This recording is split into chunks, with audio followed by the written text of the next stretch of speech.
వ్యాధుల లక్షణాలు. ఇంకా ఆకలి నశించటం, తల తిరగటం, ఒళ్ళు తోలటం, కాళ్లల్లో చేతివేళ్లలో తిమ్మిర్లు, కాళ్లల్లో చేతుల్లో స్పర్శ తగ్గటం, తరచూ తలనొప్పి రావటం, నిరాశ, దాహం ఎక్కువ కావటం, ఇవన్నీ నాడీ వ్యవస్థ మీద ప్రభావం చూపటం వలన ఈ లక్షణాలు వస్తూ ఉంటాయి. ఇంకొకటి, ఈ ప్రభావం వలన, ఫ్లోరిన్ ప్రభావం వలన జ్ఞానేంద్రియాలు సెన్సరీ ఆర్గాన్స్ అని మనం అంటాం, జ్ఞానేంద్రియాల మీద ప్రభావం చూపినప్పుడు వినికిడి లోపం, కంటి చూపు దెబ్బతినటం, అంధత్వం రావటం జరగడానికి అవకాశాలున్నాయి. చర్మం పైన దద్దుర్లు, ఎరుపు రంగు, నీలం రంగు మచ్చలు రావటం, వారం 10 రోజుల్లో అవే తగ్గిపోవటం. ఒక్కోసారి మచ్చలు వస్తూ ఉంటాయి, వాటంతట అవి తగ్గిపోతూ ఉంటాయి. నోటి పూత, నోటిలో పుళ్ళు, మూత్రం పరిణామం తగ్గటం, పసుపు ఎరుపు రంగుల్లో మూత్రం ఉండటం, జననేంద్రియాల వద్ద దురదగా ఉండటం, ఇలాంటి లక్షణాలన్నీ ఫ్లోరిన్ వ్యాధి పెరుగుతూ ఉన్న కొద్దీ వచ్చే అవకాశాలున్నాయి. మన దేశంలో యూనిసెఫ్ సర్వే ప్రకారం 9 కోట్ల మంది ఫ్లోరోసిస్ బాధితులు ఉన్నారు. ఈ సంఖ్య మన రాష్ట్ర జనాభా కన్నా ఎక్కువ. తాగునీటిలో ఫ్లోరైడ్ పరిమాణం ఎక్కువైతే వచ్చే వ్యాధే ఫ్లోరోసిస్. ఫ్లోరిన్ పరీక్షకు పంపే బోరు, బావి, వాగు నీటిని సేకరించడంలో కొన్ని పద్ధతులున్నాయి. వాటిని అనుసరిస్తే మంచి ఫలితాలు వస్తాయి. ఏ నీరైనా పరీక్షకు 2 లీటర్లు సరిపోతుంది. అది సేకరించిన 24 గంటలలోపు వాటర్ ఎనాలిసిస్ లేబొరేటరీ నీటి విశ్లేషణ పరీక్షా కేంద్రానికి పంపించాలి. రాష్ట్రంలో ఫ్లోరిన్ స్థాయిని పరీక్షించే కేంద్రాలు మెడికల్ అండ్ హెల్త్ విభాగంలోనూ, పంచాయతీరాజ్ విభాగంలోనూ, మెడికల్ కాలేజీల్లోనూ, రీజనల్ పబ్లిక్ హెల్త్ లేబొరేటరీల్లోనూ, అన్ని జిల్లా కేంద్రాల్లోని గ్రామీణ నీటి సరఫరా విభాగాల్లో ఈ సదుపాయం ఉంది. తాగునీటిలో ఫ్లోరిన్ ఉందని గుర్తించడానికి ప్రత్యేక లక్షణాలు ఏమీ ఉండవు. నల్గొండ పద్ధతి, రివర్స్ ఆస్మాసిస్, డీమినరలైజేషన్ పద్ధతుల ద్వారా ఫ్లోరిన్ను పోగొట్టవచ్చు. పెద్ద చెరువులైతే slow sand filters, mechanical filters పద్ధతిలో ఫ్లోరిన్ సమస్యను తొలగించవచ్చు. కొన్ని సూచనలు, జాగ్రత్తలు. ఫ్లోరిన్ బాధిత ప్రాంతాల్లోని ప్రజలు విటమిన్ సి, కాల్షియం ఎక్కువగా తీసుకోవాలి. ఫ్లోరిన్ నీటికి బదులు ట్యాంకర్ల ద్వారా మంచినీటిని తెచ్చుకోవడం మంచిది. నిజానికిది ప్రభుత్వ బాధ్యత. స్కూలు పిల్లలకు రోజుకు 1 గ్లాసు పాలు ఇస్తే కూడా ఈ సమస్య ప్రభావం తగ్గుతుంది. ఎంతైతే ఎక్కువ? ఈ విషయంలో శాస్త్రీయమైన నిర్ధారణ ఏదీ లేదు. అయితే ప్రతి 10 లక్షల విభాగాలలో 0.6 నుంచి 1.5 భాగాల వరకు తాగే నీటిలో ఫ్లోరిన్ ఉండవచ్చు. ఇది నల్లగొండ జిల్లాలో 9 నుంచి 15 వరకు ఉంది. దేశంలోని 15 రాష్ట్రాల్లో ఈ సమస్య ఉంది. కారణాలు: ఫ్లోరైడ్ శరీరంలోకి తాగే నీటి ద్వారానే కాక తినే ఆహారం, టూత్ పేస్ట్ల ద్వారా కూడా చేరుతుంది. పోషకాహార లోపం, అధిక శారీరక శ్రమ ఈ సమస్యను పెంచుతుంది. పసిపిల్లలు, వృద్ధులు, గర్భిణీలకు ప్రమాదం ఎక్కువ. స్థూలకాయులు, పొట్టివారు, 30 ఏళ్లకు పైబడిన వారిలో ఇది ఎక్కువగా కనిపిస్తుంది. ఫ్లోరోసిస్లోని రకాలు: ఇది 4 రకాలు. 1 హైడ్రోఫ్లోరోసిస్, 2 food Born fluorosis, 3 drug induced fluorosis, 4 industrial fluorosis. Fluorosis లక్షణాలు: దంత సంబంధ లక్షణాలు, ఎముక సంబంధ లక్షణాలు, శరీర ఇతర భాగాల సంబంధ లక్షణాలు.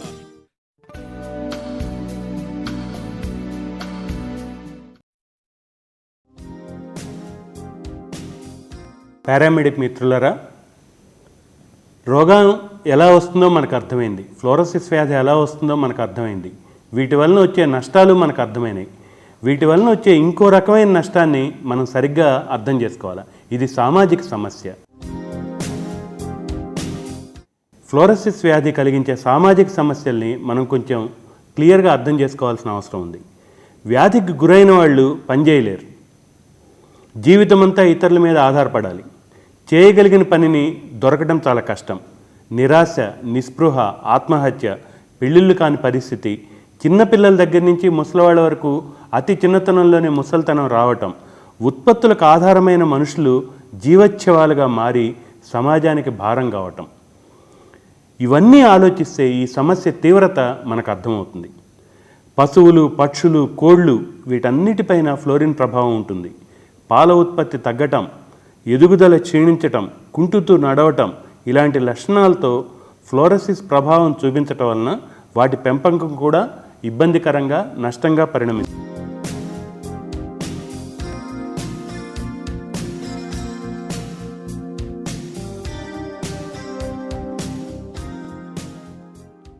అందుకని ఈ లక్షణాలన్నీ ఉన్న తర్వాత వీళ్ళు పని చేయలేరు, పని లేకుండా బతకను లేరు. వీటన్నిటిని గురించి సమాజం అర్థం చేసుకోవాల్సిన అవసరం ఉంది. ఇక్కడ పారామెడికల్ సిబ్బంది రోల్ ఎక్కువగా ఉందని చెప్పి మేము అనుకుంటూ ఉన్నాం. ప్రమాదాలు ఏంటి? దీనివల్ల వచ్చే ప్రమాదాలు ఏంటి? ఎముకల వ్యాధి నుండి పక్షవాతం రావడానికి అవకాశం ఉంది. కొందరిలో థైరాయిడ్ గ్రంథి పెరగటం అవకాశం ఉంది. మూత్రపిండాలు సరిగ్గా పనిచేయకపోవటం, రక్తహీనత రావడానికి అవకాశాలున్నాయి. వ్యాధిని నిర్లక్ష్యం చేస్తే, ఫ్లోరిన్ వ్యాధి నిర్లక్ష్యం చేసేటైతే ఇవన్నీ వచ్చే అవకాశం.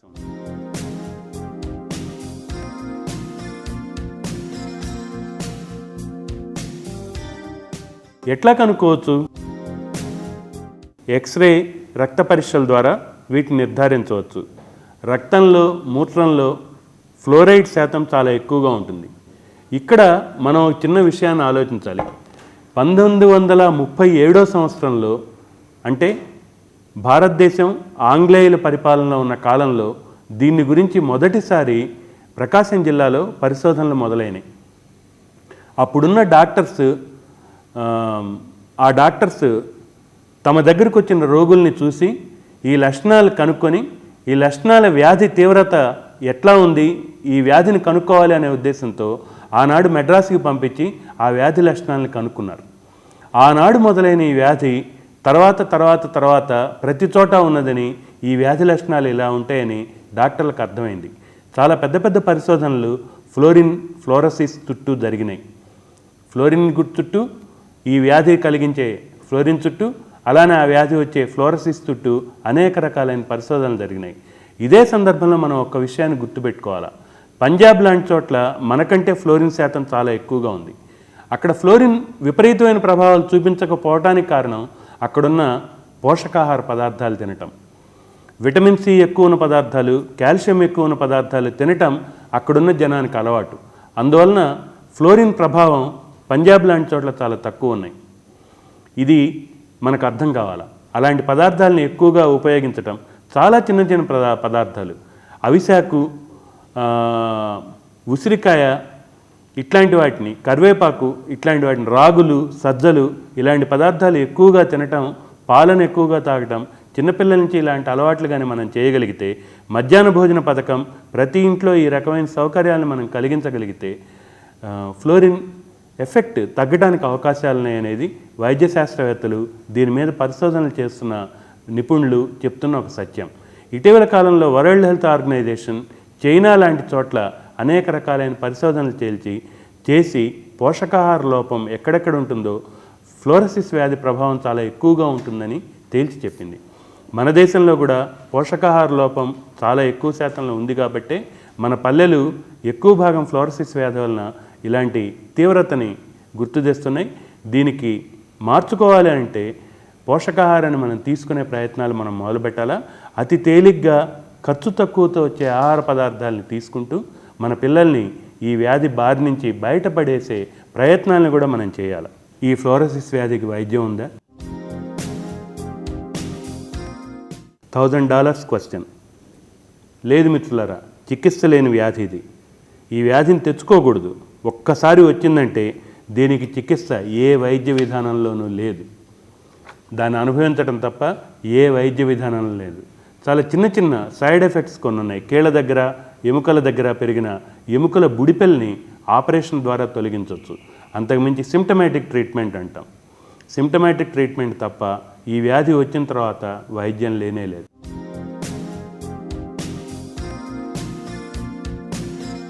అలాంటి అవకరాలతో కాళ్ళు చేతులు చచ్చుబడిపోవడంతో అట్లానే బతకాలి తప్ప వేరే దోవలేదు. పళ్ళ మీద ఉన్న టార్టార్ని తొలగించడానికి కూడా ఇటీవల కాలంలో వస్తున్న చిన్న చిన్న మార్పులు తప్ప విడిగా మనం చేయడానికి ఏమీ లేదు. అందుకనే ఫ్లోరిన్ వ్యాధి నుంచి బయటపడాలి అని అనుకుంటే తప్పనిసరిగా విటమిన్ సి, కాల్షియం ఉన్న పదార్థాలని ఎక్కువగా తీసుకునేట్లు గ్రామంలోని జనాలు కృషి చేయాలి. జనాల్ని ఎడ్యుకేట్ చేస్తున్న మనలాంటి సోషల్ కాంటాక్ట్స్ ఉన్న, సోషల్ అవేర్నెస్ ఉన్న మిత్రులు కృషి చేయాలి. ప్రభుత్వం దీనికి సపోర్ట్ ఇవ్వాలి. ఇంకో ముఖ్యమైన విషయం, వీటికి ఉన్న జాగ్రత్తలు ఏంటి, నివారణ చర్యలు ఏంటి? ఒకే ఒక దోవ ఫ్లోరిన్ ఎక్కడెక్కడ ఎక్కువగా ఉందో ఆ గ్రామాల్లో విస్తృతంగా ప్రచారం చేసి నీటిలోంచి ఫ్లోరిన్ని ఎలా తొలగించుకోవాలో చెప్పాలి. ఇప్పుడు నేను మీకు చిన్న ఉదాహరణ చెప్తా. ప్రకాశం జిల్లాలో పీసీపల్లి అని ఒక మండలం ఉంది. పీసీపల్లి మండలంలో ఒక చిన్న గ్రామం నేరేడుపల్లి. ఇటీవల కాలంలో గత 3 ఏళ్లుగా ప్రతి మీడియాలోనూ, పేపర్లలో వీటిలో ఎక్కువ ప్రచారం వచ్చిన గ్రామం నేరేడుపల్లి. నేరేడుపల్లిలో ఒక్క సంవత్సరంలో 38 మంది చచ్చిపోయారు. నీటిలో ఫ్లోరిన్ ఉండటం వల్ల మాత్రమే కాదు, ఫ్లోరిన్తో పాటు ఇంకా మిగిలిన అనేక రకాలైన చెడ్డ పదార్థాలు నీటిలో ఉండటం వలన, ఆ నీరు తాగటం వలన వచ్చిన అనేక రకాలైన వ్యాధులు, ముఖ్యంగా క్యాన్సర్, కిడ్నీలకు సంబంధించిన వ్యాధుల వలన అక్కడ ఒక్క సంవత్సరంలో 38 మంది చచ్చిపోయారు. అందులో 8 నెలల బాబు దగ్గర నుంచి మొదలుపెట్టుకొని 55-60 ఏళ్ల వాళ్ళ వరకు అందరూ ఉన్నారు. నిమ్స్ హాస్పిటల్ నుంచి ఒక బృందం అక్కడికి వెళ్ళి గత 3 ఏళ్లుగా రెగ్యులర్గా అక్కడ పరీక్షలు జరుపుతూ వస్తుంది. కిడ్నీ స్పెషలిస్టులు ఉన్నారు, దాంట్లో న్యూరాలజిస్టులు ఉన్నారు. వీళ్ళందరూ అక్కడికి పోయి ఆ గ్రామం మీద స్టడీ చేశారు. ఒక ప్రజా ఉద్యమం అక్కడ తయారైంది. ఆ ఊళ్ళో ఉన్న జనం అందరూ దాని మీద, అక్కడున్న టీచర్లు కానీ, అక్కడున్న మిగిలిన సామాజిక కార్యకర్తలు కానీ వీళ్ళందరూ కలిసి ఆ ఊర్లో ఉన్న జనాన్ని మోటివేట్ చేసి, మొబిలైజ్ చేసి ఉద్యమాన్ని తీసుకొచ్చారు.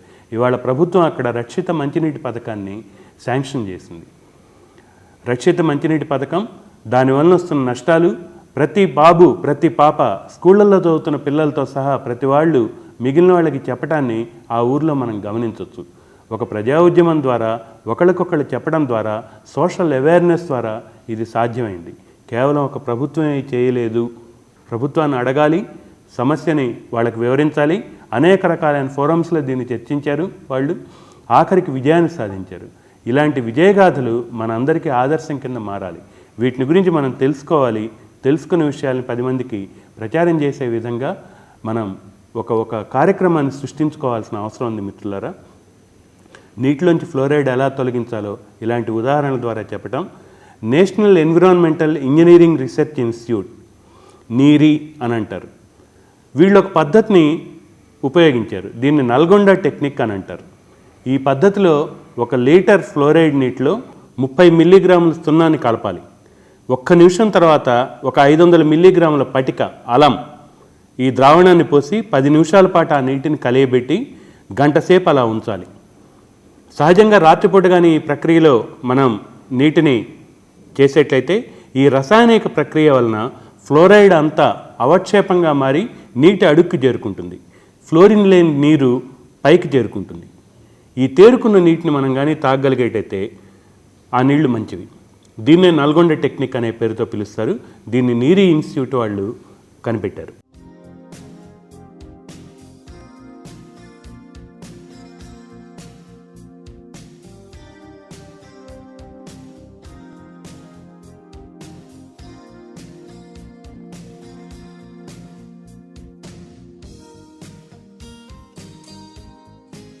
మరొక పద్ధతిలో 1 లీటర్ నీళ్లకు 30 మిల్లీగ్రాముల సున్నం, 1/2 గ్రాము పటిక కలిపి నీటిని మరగబెట్టాలి.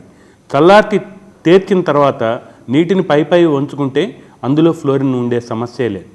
ఉన్నా చాలా తక్కువ ఉంటుంది, నెగ్లిజబుల్. పటిక బదులు బ్లీచింగ్ పౌడర్ అయినా కూడా వాడచ్చు. ఇలాంటి పద్ధతుల్ని, చాలా రకాలైన ఎక్స్పెరిమెంట్స్ని అనేక మంది కనిపెట్టారు. నిజంగానే రోజు ఈ పని చేయడానికి కొంచెం టైం ఖర్చు అవుతుంది. కానీ ఆరోగ్యాన్ని పరిరక్షించుకోవడానికి ఫ్లోరిన్ ప్రాంతాల్లో ఉండే ఫ్లోరిన్, ఎక్కడెక్కడైతే ఫ్లోరిన్ ఉంటుందో ఆ ఎఫెక్టెడ్ ఏరియాస్లో ఉండే జనం ఇలాంటి పద్ధతుల్ని పాటించడానికి కొంచెం టైం కేటాయించుకోవాలి. ఇవాళ మన జీవితంలో ఒక ముఖ్యమైన భాగం సినిమాలు. టీవీ చూడటానికి చాలా టైం కేటాయించుకుంటున్నాం, సీరియల్స్ చూడటానికి టైం కేటాయించుకుంటున్నాం.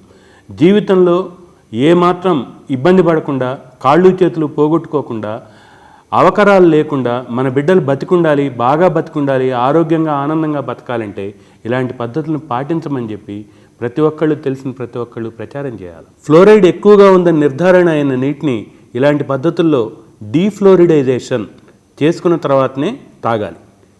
ఇంకోటి, ఆహారంలో సి విటమిన్, కాల్షియం ఉండేలా చూసుకుంటే ఫ్లోరిన్ వలన వచ్చే ప్రమాదాల్ని చాలా వరకు తగ్గించుకోవచ్చు. రక్షిత మంచినీటి పథకాల ద్వారా మంచినీళ్ళు వచ్చే ఏర్పాట్లు చేసుకోవాలి. వాగులు, వంకలు, చెరువులు ఉన్న ప్రాంతాల్లో బోర్లు కానీ వేయించుకోగలిగితే తక్కువ ఫ్లోరిన్ ఉండే నీళ్లు మనకు దొరుకుతాయి. ఇట్లాంటి చిట్కాల్ని ఎన్ని చెప్పమన్నా ప్రభుత్వం చెప్పగలదు. ప్రభుత్వం దగ్గర అనేక ఆలోచనలు ఉన్నాయి. చాలా ఆలోచనలు ప్రభుత్వం దగ్గర, డిపార్ట్మెంట్స్ దగ్గర ఉన్నాయి. ఇవన్నీ ఖర్చు లేని పనులు. కేవలం ఇవి చెప్పడం కోసమే ఇలాంటి 104 అనేక రకాలైన పథకాలని ప్రభుత్వం ఉపయోగించుకుంటూ ఉన్నారు. వీటిని మనం అర్థం చేసుకోవాలి, వీటిని తెలుసుకోవాలి. వీటి ద్వారా మనకున్న నష్టాలని, కష్టాలని సాధించుకోవటం లేదా ఈ నష్టాలని, కష్టాలని తగ్గించుకోవటం జనం నేర్చుకోవాలి. ఫ్లోరైడ్ ఫిల్టర్లు వచ్చాయి ఈ మధ్య. ఖరీదు కొంచెం ఎక్కువే. దీని బదులు సున్నం పొడి, పటిక కలిపి ఫ్లోరిన్ని పోగొట్టుకునే పద్ధతిలో ఖర్చు చాలా తక్కువ అవుతుంది. ఇలాంటి వాటిని గ్రామాల్లో ప్రచారం చేయాలి. ఆకుపచ్చ రంగులో ఉండే ఫ్లోరైడ్ మూలకాలు కరుగుతూ భూగర్భంలోని అట్టడుగు పొరాల్లోంచి వచ్చే భూగర్భ జలాల్లోకి, బావుల్లోకి చేరతాయి. దీని ఫలితమే ఫ్లోరైడ్ నీటిలో పెరగటం. భూగర్భ జలాలు అంటే బావుల్లో నీళ్లు కానీ, బోర్లలో నీళ్లు కానీ తాగటాన్ని తగ్గించి కాలువలు, నదుల్లో ప్రవహించే నీళ్లు తాగటం వలన ఫ్లోరైడ్ బారిని పడకుండా కొంచెం జాగ్రత్తగా తప్పించుకోవచ్చు.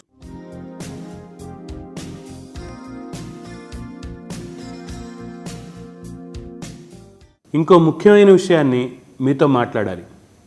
ఎక్కడెక్కడైతే సుపారీ, చాలా చిన్నపిల్లలకు కూడా గుట్కాలు అలవాటు చేస్తూ ఉన్నాం మనం, ఆ సంప్రదాయంలో మనం ఉన్నాం. ఈ గుట్కా, పొగాకు, ఇంకొక ముఖ్యమైనది ఉంది టీ. అతి చిన్న పల్లెటూరులలో కూడా ఉదయం నుంచి సాయంత్రం వరకు అనేక సార్లు టీ తాగుతూ ఉన్నాం. ఈ టీ ఎన్నిసార్లు, ఎంత ఎక్కువ తాగితే అన్నిసార్లు అంత ఫ్లోరిన్ మన ఒంట్లో డిపాజిట్ అవుతుంది అని లెక్క. గుట్కా, బీడీ, సిగరెట్, పొగాకు, టీ ఇవన్నీ ఫ్లోరైడ్ సంబంధిత మందుల్ని, వీటన్నిటిని వాడకాన్ని తగ్గించాలి.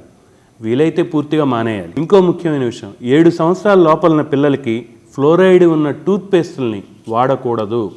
ప్రతి టూత్పేస్ట్లో ఇవాళ ఫ్లోరైడ్ శాతం చాలా ఎక్కువగా ఉన్న టూత్పేస్టులు వస్తూ ఉన్నాయి.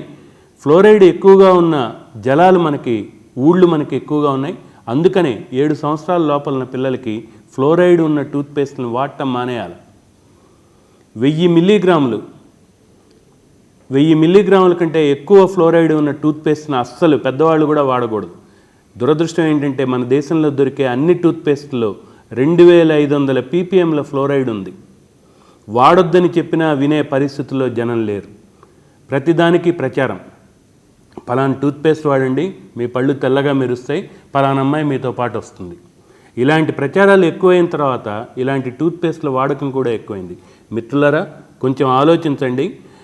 ఇట్లాంటి వాటిని కొంచెం సీరియస్గా పట్టించుకోండి. ఫ్లోరిన్ వ్యాధిని పడకుండా ఉండాలంటే వ్యాపార ప్రకటనల జోరుని కొంచెం తగ్గించే ప్రయత్నాన్ని మనమే చేయాలి. అన్ని టూత్పేస్టులందు ఫ్లోరైడ్ ఉందని తేల్చి వాడొద్దంటే మరి పళ్ళు దేనితో తోముకోవాలి అని అడిగితే ఫ్లోరైడ్ లేని టూత్పేస్టులను తయారు చేయమని చెప్పి మనం అడగాలి.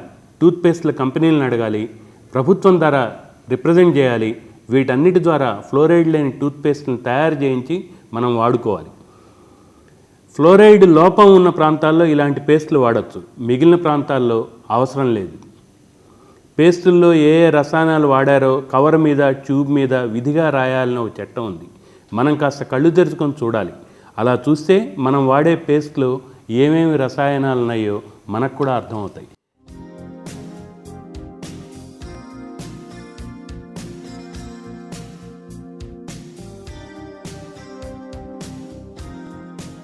ఇట్లాంటి చిన్న మార్పుల్ని, పరిసరాల మార్పులు, నీటిలో మార్పులు, ఆహారంలో మార్పులు, పోషకాహార లోపాన్ని నివారించడానికి ఉపయోగపడే మార్పుల్ని మనం అందరం కలిసి చేసుకోగలిగేట్లయితే మనకి ప్రభుత్వం సహకరించడానికి సిద్ధంగా ఉంది.